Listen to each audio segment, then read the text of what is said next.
todos da banca. Meu nome é João Victor e meu grupo é composto por mais 2 acadêmicos, a Daniele Rodrigues e a Kate Cruz. E o meu pré-projeto tem como tema os impactos da Covid-19 na economia da Zona Franca de Manaus. Em dezembro de 2019, exatamente no dia 31, a OMS foi alertada por um surgimento de um novo vírus na cidade de Wuhan, na China. Esse vírus se chama SARS-CoV, o que chamamos de Covid-19. O primeiro caso de Covid-19 no Brasil foi registrado no estado de São Paulo, em 26 de fevereiro, onde se teve a primeira morte ocasionada pelo vírus. Na nossa Manaus, a capital do Amazonas, tem enfrentado grandes consequências durante o período da pandemia do Covid. Dentre elas, as superlotações em hospitais, a falta de equipamentos e insumos nos pontos estratégicos para o atendimento da doença, o tratamento, falta de oxigênio para o tratamento emergencial dos pacientes, que por conta da deficiência do vírus, vieram a óbito decorrente da segunda onda da Covid, que ocorreu em janeiro de 2021, ocasionando recorde na taxa de morte no estado. E com isso levou o governo a decretar um lockdown que restringe a locomoção dos cidadãos para a contenção e propagação do vírus na capital e os demais municípios do estado. Mesmo com todas essas medidas de proteção impostas pelo governo, a crise abalou a Zona Franca de Manaus, que é uma área de livre comércio. A Zona Franca de Manaus possui aproximadamente cerca de 94 mil funcionários em 600 indústrias, que são divididas em 3 polos econômicos, que são o polo comercial, o polo industrial e o polo agropecuário. O nosso trabalho tem como objetivo principal analisar os efeitos na economia da Zona Franca de Manaus durante o período da pandemia do coronavírus. Por conta do alastramento do coronavírus, muitos países deram início ao processo de limitação que passaram a ser necessárias, como fórmulas de reprimir a transmissão desse vírus, e ações como toque de recolher e lockdown acabaram sendo necessárias.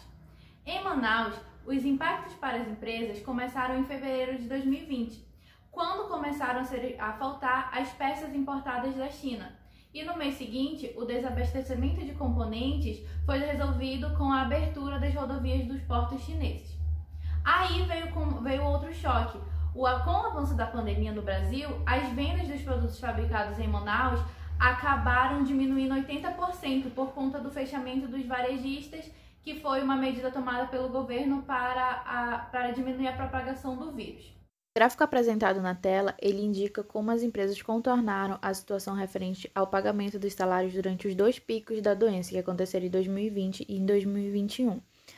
Algumas empresas do Distrito Industrial de Manaus aplicaram a MP 1045.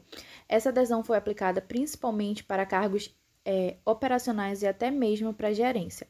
Da mesma forma que aconteceu em 2020, em 2021 os trabalhadores também tiveram a jornada de trabalho reduzida ou até mesmo o contrato suspenso.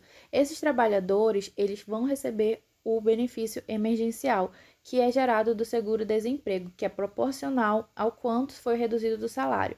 Ficou definido da seguinte forma: redução de 25%. O funcionário recebe 75% do salário mais 25% da parcela do seguro-desemprego, redução de até 50%. O funcionário recebe 50% do salário mais 50% da parcela do seguro-desemprego. 70% de redução. O funcionário recebe 30% do salário mais 70% da parcela do seguro-desemprego. Em casos que houveram a suspensão do contrato de trabalho, o trabalhador ele pode receber 100% da parcela do seguro-desemprego, que pode variar de R$ 1.100 até R$ 1.911. A expectativa que se tem por parte dos empresários e alguns especialistas políticos é que o apontamento de que os reflexos da pandemia nas atividades industriais de Manaus são vistos como negativos e traduzem que esse período pandêmico é uma grande dificuldade para a Zona Franca de Manaus. Porém, por outro lado, mesmo que tenham acontecido tantos aspectos negativos, ainda se mantém um clima de otimismo, de que as coisas em breve irão melhorar, no sentido de que estas dificuldades sejam transportadas e logo se possa começar um novo ciclo de progressão industrial.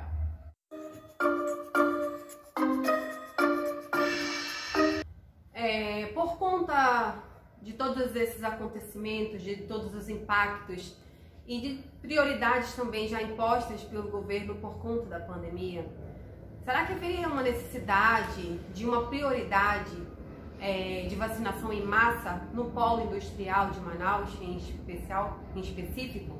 Bem, considerando todo esse contexto pandêmico mundial, não se privatizou a vacina no Brasil. Entretanto, em outros países como a Indonésia, que é um dos 4 mais populosos do mundo, foi o primeiro com essa permissão de iniciativa. Lá, o governo da Indonésia autorizou as empresas privadas a comprarem os imunizantes de um fornecedor estatal que fosse distribuído entre os familiares e funcionários gratuitamente.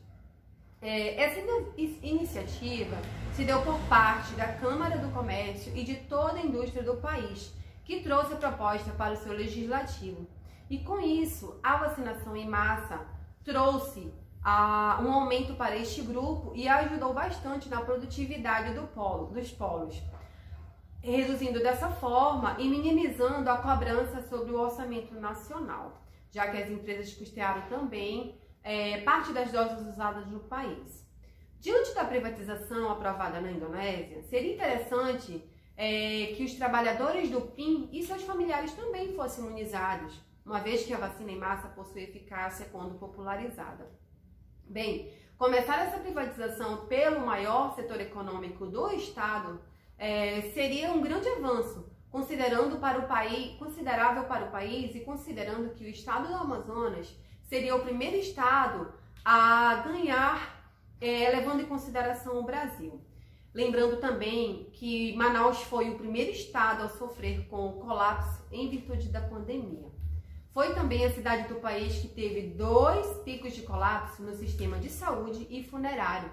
Se o governo do estado considerasse o PIN como um grande potencial para a contenção e consequência da instabilidade econômica, a capital sofreria bem menos impactos, uma vez que as indústrias não se preocupariam com a propagação do vírus dentro das empresas e dos ambientes de trabalho.